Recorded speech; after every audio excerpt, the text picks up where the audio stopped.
Boa noite a todos aqui presentes. Vamos retomar a palavra de onde paramos, falando assim da mesa e da ceia do Senhor, dentro do aspecto físico. Este foi o ponto onde paramos na última reunião em que abordamos este assunto. E vimos que também a ceia do Senhor é praticada dentro desse aspecto físico. Começaremos então lendo a palavra de Deus no livro de Atos, capítulo 2 e o versículo 46, que diz da seguinte forma: Diariamente continuavam a reunir-se no pátio do templo, partia o pão em suas casas e juntos participavam das refeições, com alegria e sinceridade de corações.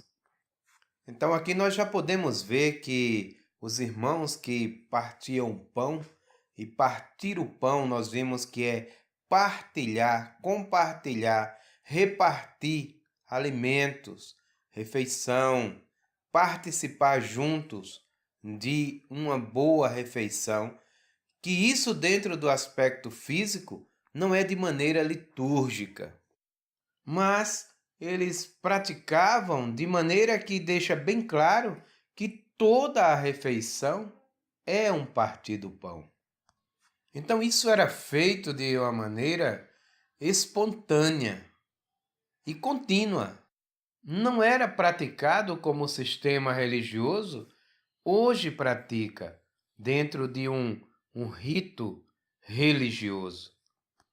Ritos com horas marcadas, lugares marcados.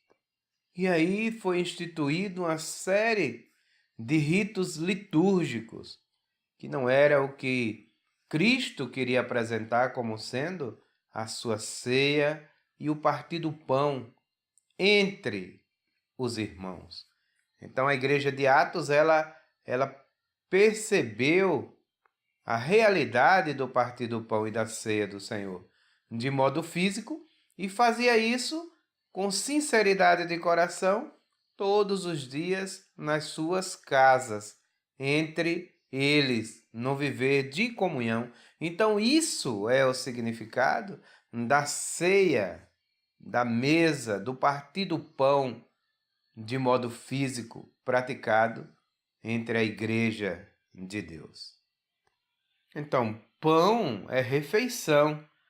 Todas as vezes que comerdes, vos alimentardes, lembrem da vida, porque o significado da vida é se alimentar para ter força, para doar mais vida.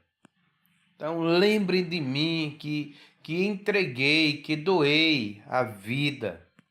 Comem para gerar vida, para doar vida, para ter mais vida. Então façam isso em memória de mim. Lembrem-se do Evangelho. Pratiquem o Evangelho. Comam, comam, comam na coletividade, com gratidão nos seus corações. E transforme esta energia que vai ser produzida por este alimento em amor e graça, distribuído entre vocês nesta comunhão.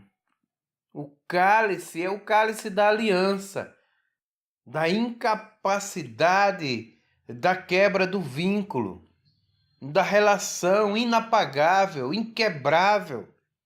É esse vínculo com esse Deus que nunca desiste de amar.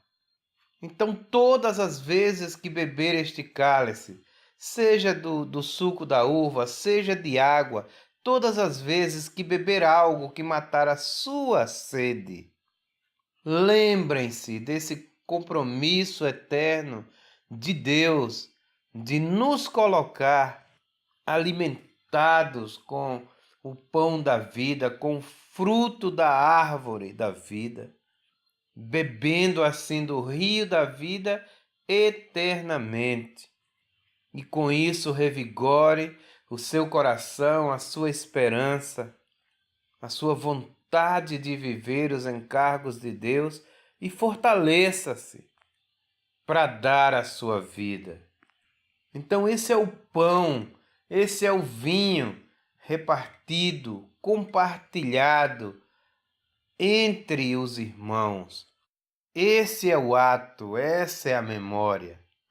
Esse é o sentido de partirmos o pão no aspecto físico todos os dias, de casa em casa, entre os irmãos, no viver de comunhão.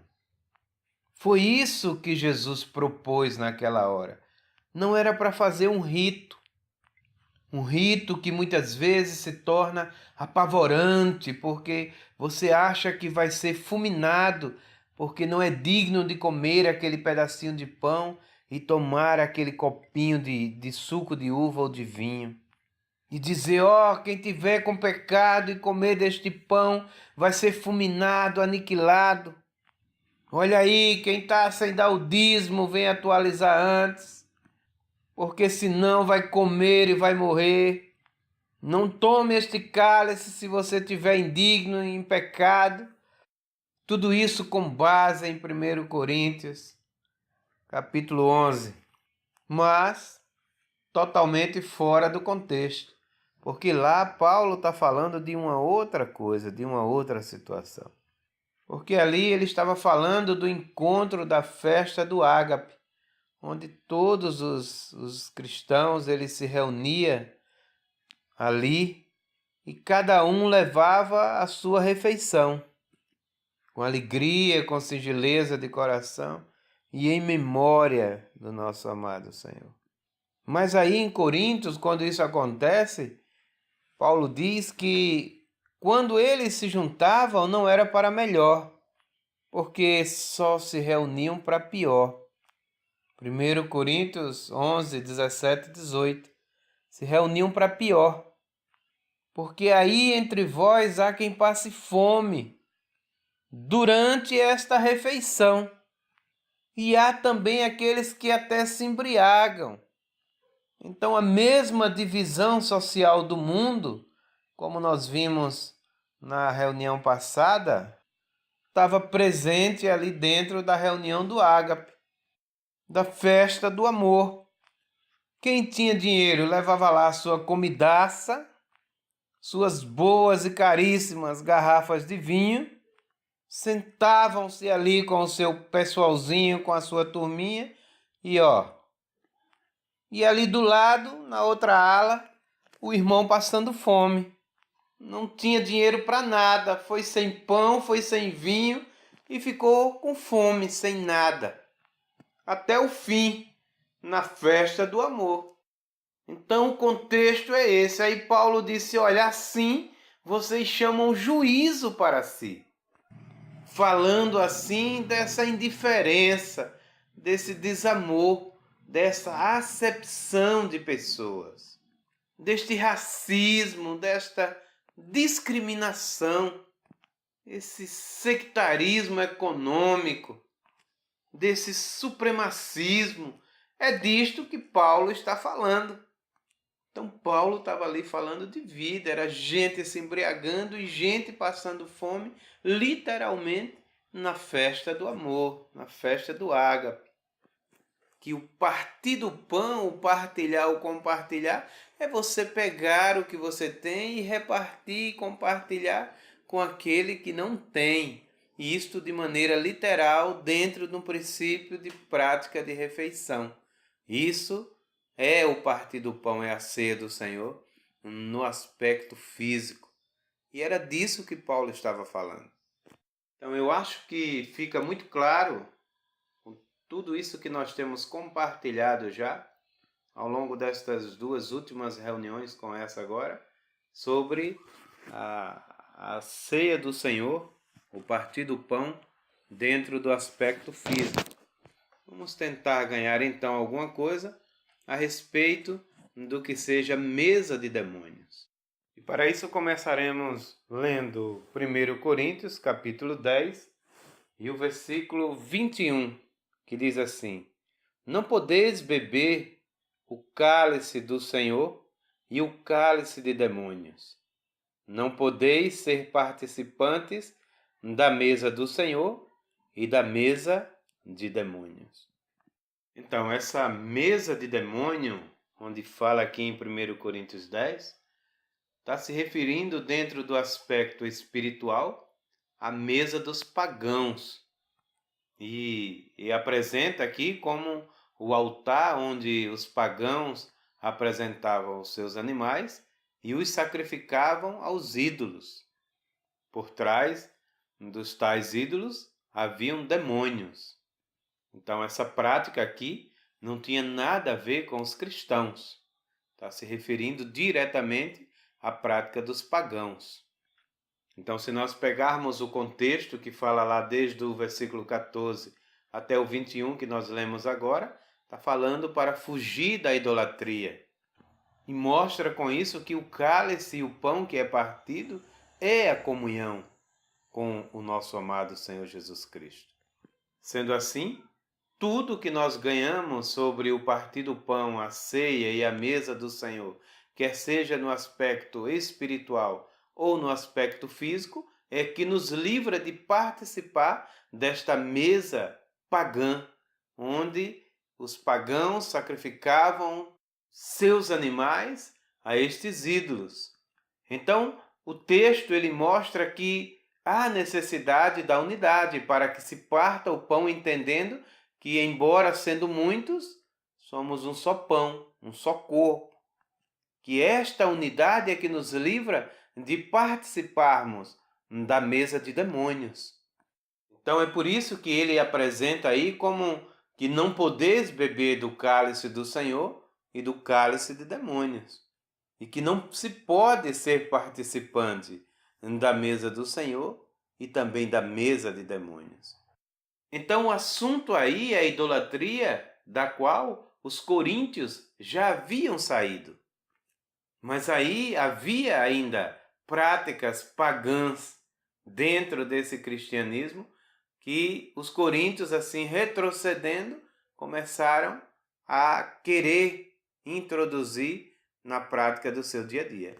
Então fica bem claro nesse texto de que participar da mesa de demônios é você ainda ter idolatria no seu coração, seja lá voltada para o que for, porque tudo pode se tornar uma idolatria dependendo da representatividade que aquilo tem em nossos corações. E quando nós conservamos esta idolatria em nossas vidas, seja lá por quem for, seja lá pelo que for, quando nós estamos presentes à mesa, aquela mesa se torna uma mesa de demônio pelo cultivo da idolatria que está dentro de nós. Não devemos assim sermos ignorantes de pensar que essa idolatria é apenas atribuída aos ídolos que o catolicismo ainda conserva entre eles. Não, isso não é a idolatria no meio do cristianismo, até porque isso já foi arrancado de nós. Mas idolatria é tudo aquilo que substitui Deus em nossas vidas, em nossos corações, em nossas prioridades. E isso se torna uma idolatria, uma adoração a ídolo, do qual nos coloca a estar assentado à mesa de demônios. Eu não gostaria de dar exemplo quanto a isso, porque isso é muito relativo. Mas para que não fique assim tão vago, vamos tentar encontrar algumas coisas que possamos aplicar aqui como sendo ainda objeto de idolatria em nossas vidas. Por exemplo, um cantor gospel da qual você se tornou fanático por esta pessoa e você adora a pessoa e não o louvor, a música, a letra, aquilo que ele está trabalhando ou apresentando para que nós possamos pegar como ferramenta de adoração a Deus. Pode ser o objeto, o carro, a casa, pode ser o emprego, pode ser uma outra pessoa. Tudo aquilo que se torna maior que Deus em nós se torna também um objeto de idolatria e que rouba de nós a realidade de estarmos assentados à mesa participando da ceia do Senhor. Nos transfere para uma esfera onde nos coloca exposto à mesa de demônios, ou seja, perante a idolatria que ainda está viva e conservada em nossos corações.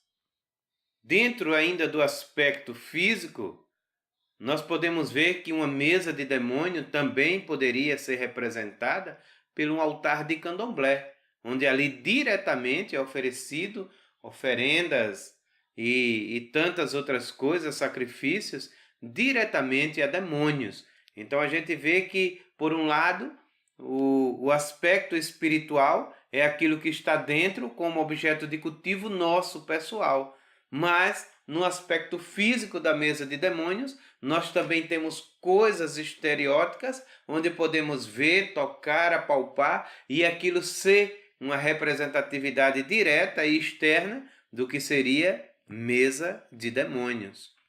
Então, se você chegar diante de qualquer mesa de candomblé e as pessoas que dirigem ali aquele culto pagão, vai dizer que aquelas oferendas é para aplacar a fúria, né, dos demônios e os tornar mais maleáveis para aqueles que o adoram e o servem, né?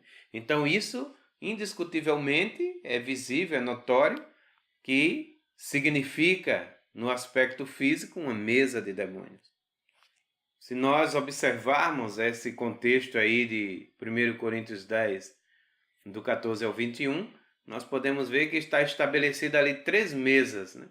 A mesa dos judeus, a mesa dos demônios, que é dos gentios ou dos pagãos, e também a mesa do Senhor. Então o contexto deixa bem claro de que, dentro de um aspecto espiritual que nos leva a estar participando de uma mesa de demônios, é aquilo que nos rouba a realidade do que Cristo é, do que o seu amor é, a representatividade da mesa ou do alimento que está sendo servido a esta mesa, em vários aspectos como nós ganhamos. Então, quando nós saímos dessa realidade, nós entramos no cultivo daquilo que é a nossa idolatria pessoal. E isso é muito pessoal. Cada um de nós aqui poderíamos ter um tipo de idolatria diferente, poderia ter um tipo de ídolo diferente, poderíamos estar cultivando um tipo de idolatria totalmente diferente uma da outra.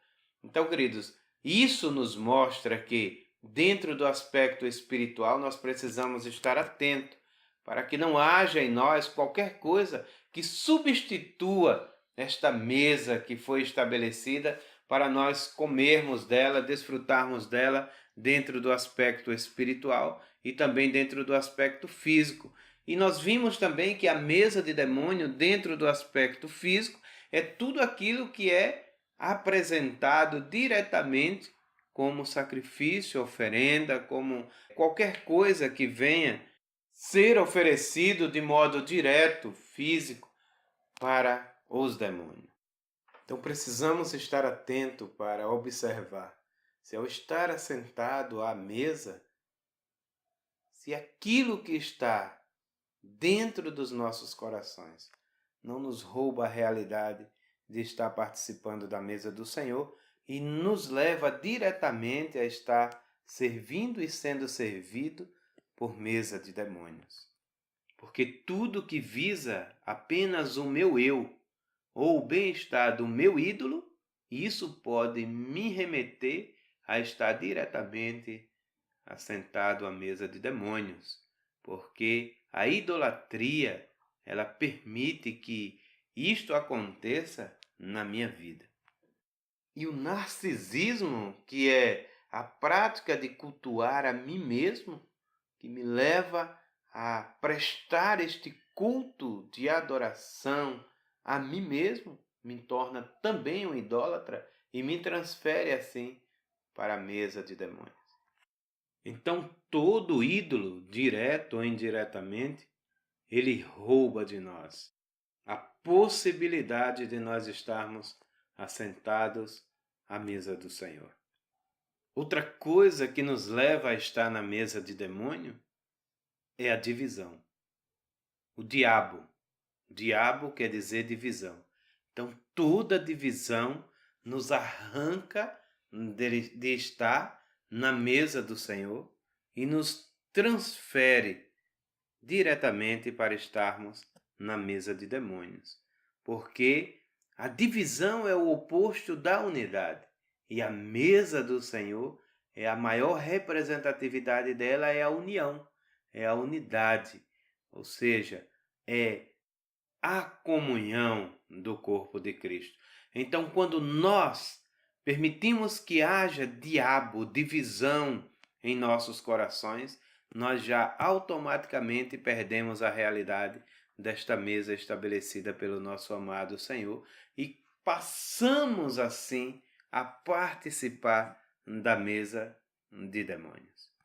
Então já vimos aqui pelo menos dois aspectos bastante incisivos que a mesa de demônios apresenta para nós como sendo um grande perigo para nos roubar o direito de estarmos participando da mesa do Senhor.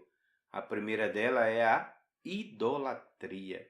Essa idolatria que não se resume apenas a estátuas, mas uma idolatria silenciosa que pode vir a estar sendo cultivada dentro de nós, quer seja por lugares, pessoas, objetos, interesses ou por nós mesmos, algo que nos tira da centralidade do viver em comum, do viver em unidade, do viver em comunhão, que é o que a mesa do Senhor propõe para nós. E isso determina que nós estamos participando da mesa de demônios. E a segunda coisa que nós vimos hoje é a divisão. Diabo, ou seja, tudo aquilo que nos divide e que nos separa daquilo que o Senhor formou para que fosse uma unidade, para que o homem não pudesse separá-la, que é o seu corpo, que é a sua igreja, que é esta mesa de amor formada por esta unidade que o Senhor conquistou com as suas áreas de vitória com a obra da cruz do Calvário. Então, vamos encerrar por aqui hoje este assunto e vamos dar continuidade, terminando, fechando definitivamente sobre a ceia e a mesa do Senhor, agora vendo o aspecto da mesa de demônios. O que ela é, o que ela representa para nós e até que ponto nós estamos ou não estamos assentados a esta mesa. Grato pela atenção de todos, uma boa noite, graça e paz.